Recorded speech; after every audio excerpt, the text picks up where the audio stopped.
Hey, I'm Phil. And I'm Chris. We are two dads who share one simple goal: to be better fathers to our kids. And that involves more time together with our families. More books, more movies, more board games. And most importantly, more meals together. And if we're going to spend more meals together, we need to be better cooks. So this is us trying to figure that out. Welcome to Dad's Kitchen. Hello, Phil. Hello, Chris. How are you, my friend? I'm doing well. I am actually pretty excited about today's episode. Yeah, me too. It's definitely one of the more daunting and exciting things that we're going to be doing on this podcast. Yeah. Obviously, we can't just talk about cooking. We have to actually cook. And so we had this idea to pretend like we know what we're doing in the kitchen and just have a ton of fun with it and kind of expose all the ineptitudes that we have as cooks and also fathers, and just kind of see where it takes us. And so this is our first in the kitchen episode. Yeah, and it will be a bit of an experiment. We're just going to wing it a little bit and see how this goes and kind of learn from it and refine. But I think there is something to just, diving in and going to the kitchen and making something. I don't know how we can really become better cooks by just talking about it. Yeah, because we're not the authority. No, we're not the authority. And I think you're going to see that. And just as it's an experiment in format for us, I think it's also going to be an experiment in the kitchen. Like, it's going to be a journey. I think we're going to see that. I don't think that we want to present something that's like a polished how-to. I think it's a little bit more about, like getting comfortable in the kitchen and just getting out there and doing it. So yeah, and in accordance with the journey, I'm excited to see where it takes us and where we end up on the other side. Yeah, absolutely. Yeah. And so kind of quick format on how this is going to go. For this particular episode, you have chosen a recipe, and we are going to cut from the studio recording, which is what we're doing now, into the kitchen. And so it's going to sound a little bit different. Might not sound quite as polished, and it's who we are, and I'm excited about it. So, Chris, what are we making today? So it seemed like a good place to start would be Ratatouille. It's the middle of summer as we're recording this, and Ratatouille is a favorite summer dish of ours. That and kids love the movie. Yeah, it's a great movie, but it's also like a really good way to get your kids excited about something that, isn't mac and cheese. It's a little bit out of their norm, out of their comfort zone. And it's also good for them. Like, it's just vegetables, and we could all use some more vegetables in our lives. So for everybody following along, where can they find the recipe? Yeah, so everybody that's listening in can follow along at dadskitchenco.com, and we'd love to see how it goes for you as well. Awesome. Well, let's get into it. Let's do it. So what are we making, Chris? Ratatouille. It's something that we just love in the summer. And actually, this week, we got zucchini squash as well as tomatoes and a couple other things in our CSA share. So it was honestly like perfect. I'm just going to go ahead and preheat my oven for 450. Assuming you haven't done that yet, Phil. Let's see how mine does. Yeah. Oh, come on. So we've got a gas oven that's been acting up a little bit lately. Yeah, they have this new thing called digital. I don't know if you're familiar with it, but you just push a few buttons and heats your oven right up. Ours is the exact opposite of that. The only thing digital about it is the clock. That literally is only a timer and a clock. Okay, so I got the oven going at 450. So to start off with, we're going to basically dice some eggplant into kind of like 1/2-inch cubes. And those are going to go in that preheated oven once it's ready. But I'm going to go ahead and start with that. But yeah, the CSA, that concept in general is really cool. Yeah, for sure.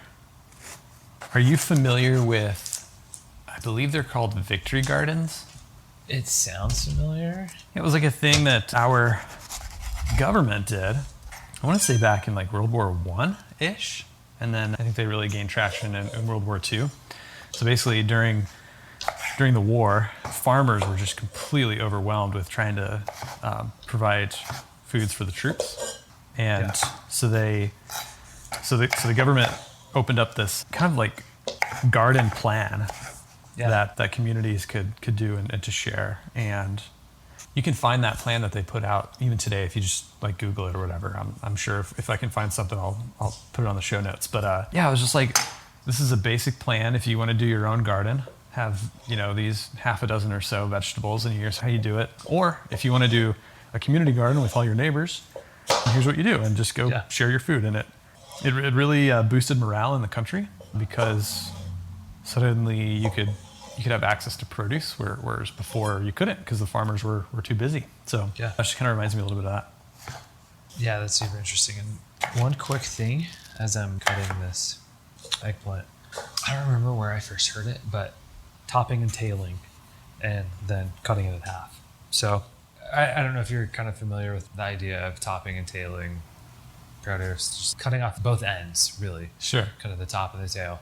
And then if you cut it in half, you end up with a really stable side to place the vegetable and then cut it. So that's how I'm going about these cubes. I took both ends off of the eggplant and then sliced it. And I'm going to go ahead and just kind of cut those slices up into cubes. And for this eggplant, are we keeping the seeds part of the meal? I would say so. Okay. Mine doesn't really have that many seeds, to be honest. Yeah, it might be a regional thing. I got a ton of seeds in mine. Mine looks like a pomegranate on the inside. Yeah, so footnote, Chris is out in Colorado, and I'm somewhere on the East Coast. Somewhere in an undisclosed location. Yeah. I think it's interesting, like with Ratatouille, I don't know about you, but probably my first introduction to the recipe was from the movie, right? Everybody loves the movie. Yeah. Great film. It's a great movie. Yeah, I love it. Like, you really cannot be too old to appreciate that film. I think I probably like it more than my kids. I'm always trying to, we're trying to figure out what we're going to watch, and I'll mention Ratatouille, and they're like, not again, Dad. But I love that film. And anyways, so their version of Ratatouille is just like slicing everything super thin, all your vegetables, right? Yeah. Which for the most part is probably going to be like a zucchini, tomato, obviously your eggplant, maybe some squash, and everything is thinly sliced and then layered kind of around your baking dish, and then baked with a bunch of seasonings and olive oil or whatever. But that is not necessarily all that Ratatouille is. It can be really just kind of a smattering of everything chopped this way or that way. Yeah, so that's kind of what we're doing. I feel like we're breaking the mold of what I thought Ratatouille was, but actually, this is Ratatouille. Exactly how we're making it. It can be anything. So, it's what's the word? Is it a provincial meal in France? Is that a word? It is. Okay, so how are you coming on your eggplant there, Phil? I'm good, man. Yeah, I think the ingredients we've talked about, those are on the recipe, which is in our show notes and on our blog. So, how's your oven coming, Phil? It's warming up my kitchen, that's for sure. We're there, man. 450. Okay, awesome. So, I just want to be able to dump my whole cutting board into, I don't know, like oftentimes you'll use like some type of casserole dish, something heavy that's like fine in the oven. I'm actually using a Dutch oven on this, just because it's easy and we love ours. So those half-inch cubes, you'll just transfer into either Dutch oven or casserole dish. Sure. And you can use you can even use a cast iron skillet if you'd like. Yeah. I did that one time or another. Worked just fine. Didn't really have many steaming capabilities, but it worked for what I had. And then you just want to take some olive oil and toss those cubes in that. Just kind of get them covered. Like the East Coast eggplants with a lot of seeds generally need a little more olive oil. And then you'll just add some salt to taste if you want. Okay. What type of salt do you guys typically use? Sea salt, generally. Usually one that we grind, because Daddy likes to grind. That's staying in, Phil. But usually, if the recipe calls for a really fine salt, I'll just use my mortar and pestle.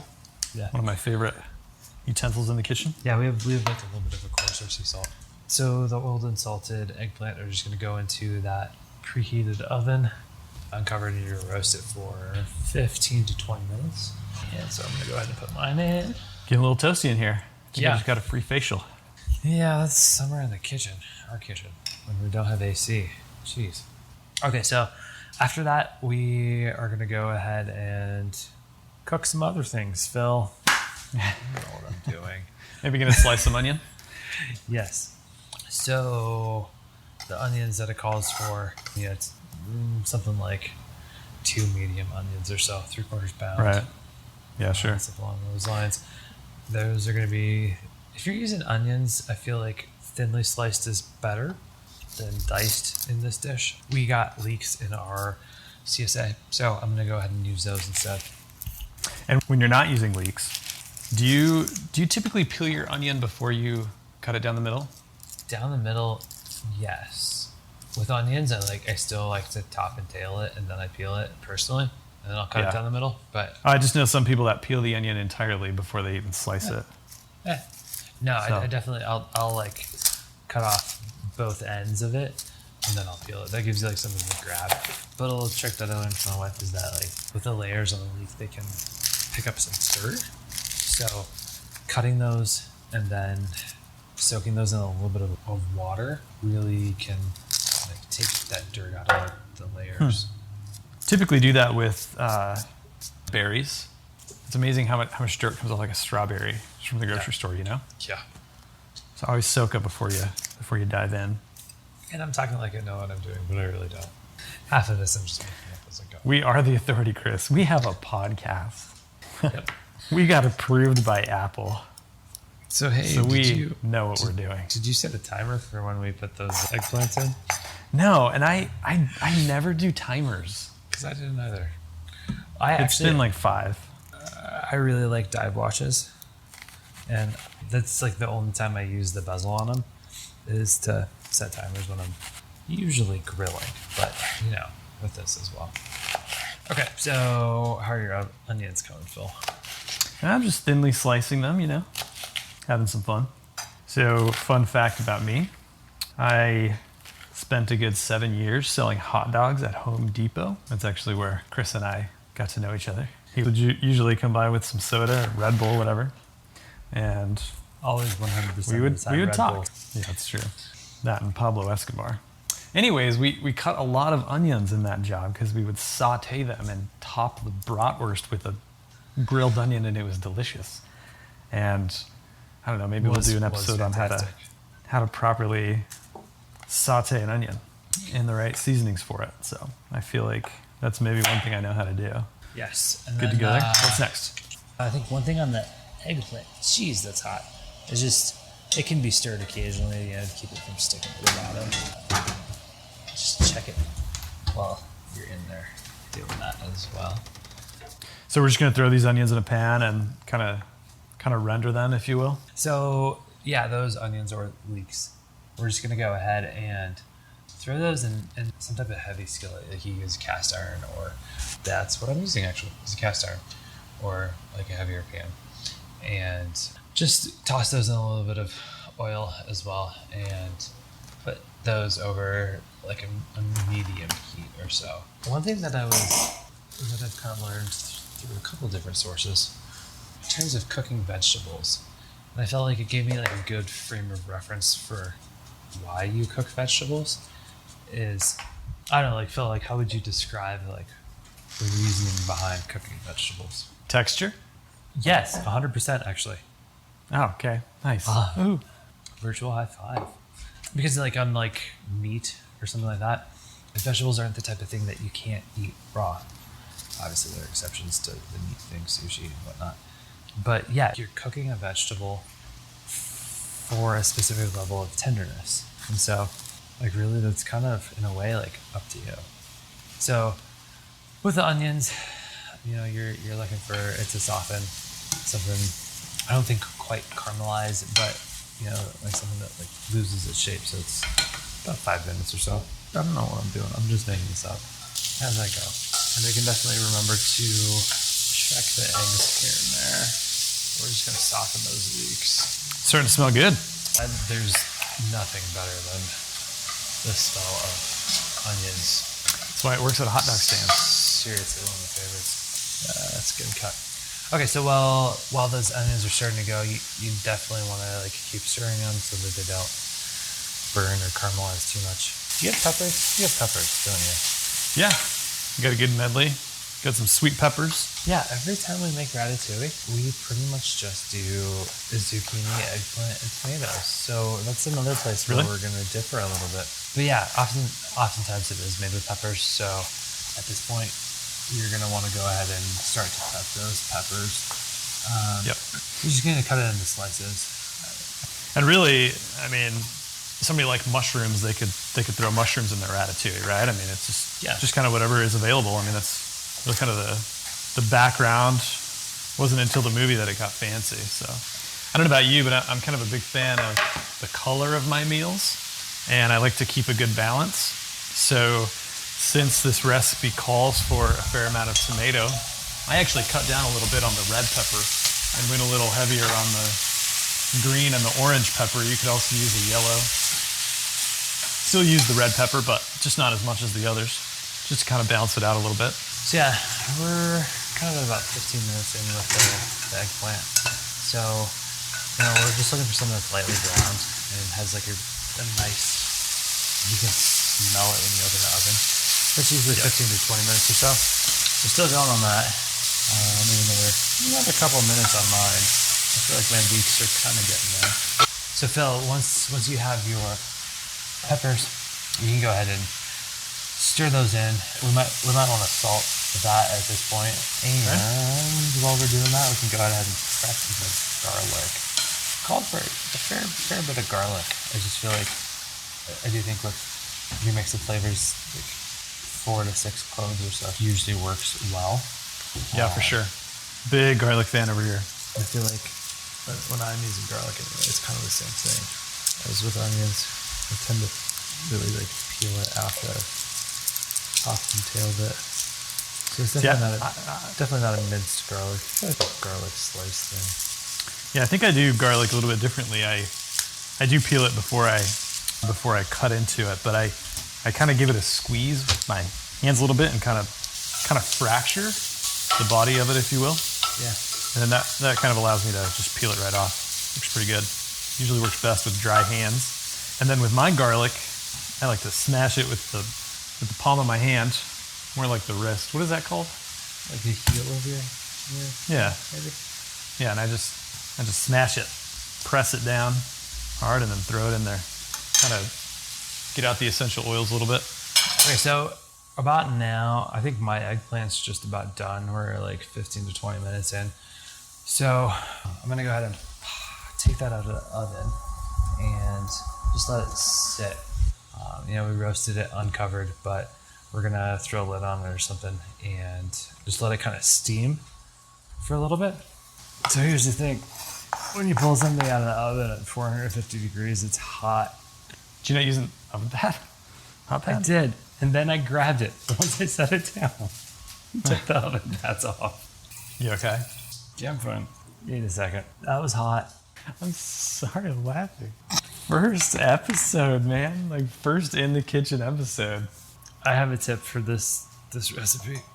When you take whatever's in the oven out, don't touch it with your bare hands. Oh, I think my co-host is down and out. Okay, I'm good. Push through this. Do you know where we left off? Well, we need to season our ratatouille. And if we're going to be adding any zucchini, this might be a good time. I feel like burns are one of my least favorite things in the world. I mean, I don't think I've met anyone that likes them. So that garlic that we sliced thinly, we're going to just toss that in there with peppers and onions. Really, with the garlic, super quick. We're just kind of softening that a little bit. We can throw some salt and pepper in there. Get that seasoning going. It smells so good. Is that the burning flesh that you're smelling? Maybe. Because as soon as I put my fingers over the heat, it hurts so bad. Oh, those peppers taste amazing. I feel like this is going fantastically until I decided to forget what I was doing. Okay, so did you want me to like maybe try to step in and help you out a little bit? Why not? Honestly, I'm struggling.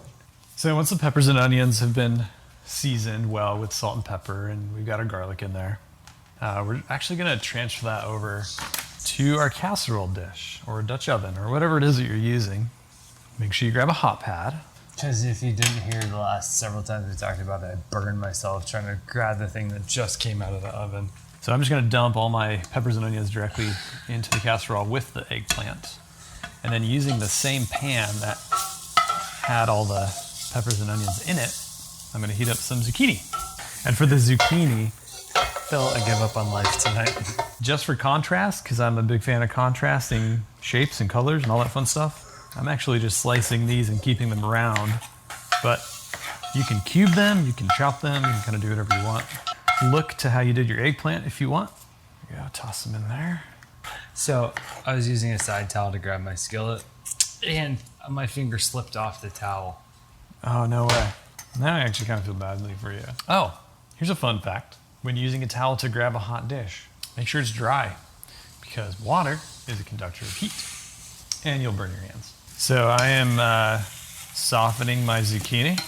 Yep. My zucchini is still not soft. Here's why I don't feel sorry for Chris that he burned his hands.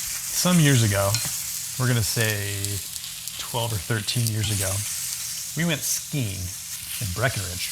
And I went over this jump. I think I was snowboarding and Chris was skiing.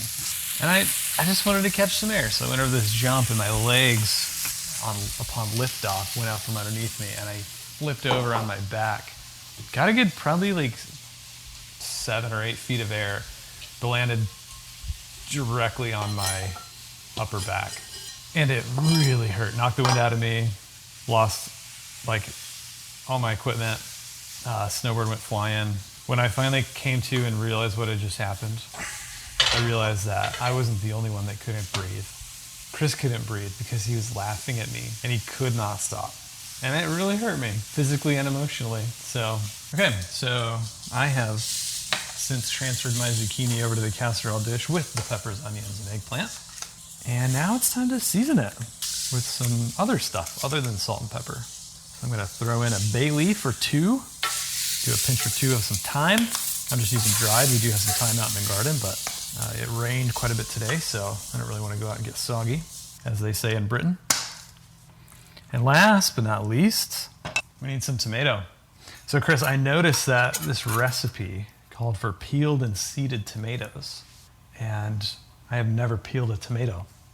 So I'm curious to know what you did, or if like me, you just bought a can of peeled tomatoes. So I have added my bay leaves, my oregano, thyme, chopped tomatoes. Got a good bit of juice in the tomato. It's gonna help this recipe kind of steam a little bit more, lock in that flavor. So I'm gonna maybe deviate from this recipe just a little bit. Since I threw everything back in the casserole dish, I'm gonna throw that casserole dish back into the oven at 450 for 20 or 30 minutes. Let this really kind of cook. Whereas it seems like you can also do this last step on a skillet over maybe some medium to low heat. So, but I'm just going back in the oven. I think it's easier. Let this bad boy heat up in the oven for a bit more, and we've got some ratatouille. So how do we finish this thing? Oh boy. I mean, we could just like pretend like it's done. Yeah, we should. That's a wrap. Okay, Phil. So that was an interesting first episode. It was something. Yeah. Super fun. That was awesome. Yeah, it was. It was a ton of fun, for the most part, and then it hurt a lot. My hand is healing. The blisters have kind of gone down a bit, but I think it's a great illustration of the fact that we really aren't experts at this, and we're just trying to get better along with everybody else. We're kind of all in this journey together. So I think it's important that we leave all this in. Please don't take this the wrong way, but I'm so glad you burned yourself. I mean, easy for me to say. Thanks, Phil. I would have burned myself if you hadn't. Maybe I'll just burn myself for fun. I don't know. But no, seriously, like burns heal, and we get better. And we're going to figure this out. But I think the really cool thing about what happened with that recipe is that ratatouille is actually really difficult to screw up, because at the end of the day, it's really just taking a bunch of vegetables and applying heat. And that's kind of what the background of Ratatouille was. And, like this rural provincial France, it was just taking what you had and making a meal out of it. And that's kind of what we're doing here at Dad's Kitchen. This is what we have to offer, and I hope you like it. I think there's something to that. And I know it's something that I've mentioned a few times, but I did have this preconceived idea that cooking was a very, very exact science, and it had to be done perfectly. Otherwise, everything had to be thrown out. And this recipe and this experience, reminding myself of things that come out of the oven are really hot. Naturally. Yeah. Who would have thought? All highlights the fact that might not be the case. I don't know. There's a lot more grace and forgiveness and room for error in all of this than maybe my so much to learn from slightly perfectionistic self might have thought before. Because, I burned myself halfway through this and fell apart. Phil, I think you finished your whole dish before I got through like the next step or two after I burned myself. And I was convinced it was not worthy of finishing. I should just throw it away. I did end up like really quickly wrapping it up and rushing through the last few steps and throwing it all together and letting it simmer for half hour, 45 minutes or so. And I was talking with my wife, and just like, I think we should just order a pizza or something, because like this is going to be terrible. I just totally messed it up. And she's like, no, it smells really good. Let's go take a look. And when I went down and looked at it, it actually looked great. It didn't look bad at all. And we dished some out into some bowls, fried a couple eggs, threw those on top, and it was honestly pretty decent. That's awesome. We could do an entire episode on all the different things you could throw a fried egg on top of. But no, like if cooking has to be this exact science, then we have just broken science, right? I mean, the dish ended up amazing. And maybe one kind of cool thing with this recipe, specifically ratatouille, is that you can do it a lot of different ways. For example, I actually didn't end up eating the ratatouille the night I made it. I wanted to make it for my kids, and they were already in bed by the time we recorded that episode. And so we just put it in the refrigerator and heated it up for lunch the next day. And it was amazing. Which, by the way, I feel like a lot of tomato-based recipes are always better the next day. Like, you never eat chili the day you make it. I mean, unless you're a psychopath. Okay, another episode idea right there. Sorry, I got us off topic there. But you get what I'm saying. Like, there's so many different ways you can make a recipe like this. There is no rubric for it. And we want to know how you've been making yours. Yeah, Phil, I think you're totally right. There really are so many different ways to go about making this. And honestly, it feels like that's one of the reasons that makes this a great recipe to maybe dive in and start with if you are just getting into cooking for your family or yourself. It's a dish that has a lot of variety, super forgiving, as I demonstrated. For sure. And, it punches above its weight. It feels fancier than it actually really is. Yeah, it's like this French word that maybe you didn't know how to pronounce until the movie came out. Yeah, so don't be afraid to dive in on this one and give it a go. And we want to see the different ways that you've been making yours. So please follow along on the conversation. Check us out on Instagram, Dad's Kitchen Co. Check us out on Facebook at Dad's Kitchen. And then check out the blog. I think we've got some pretty fun and exciting things that are unfolding there on the blog, and we want you to be a part of it. Go to dadskitchenco.com. Thanks for putting up with my little mishaps here and there. Don't worry. I'm sure the next time I'll probably hack off a limb or something. I'll be sure to laugh at you when you do. Okay. Yikes. All right. Well, we'll talk to you later, Phil. All right. Have a good one. Have a good too. Oh, boy.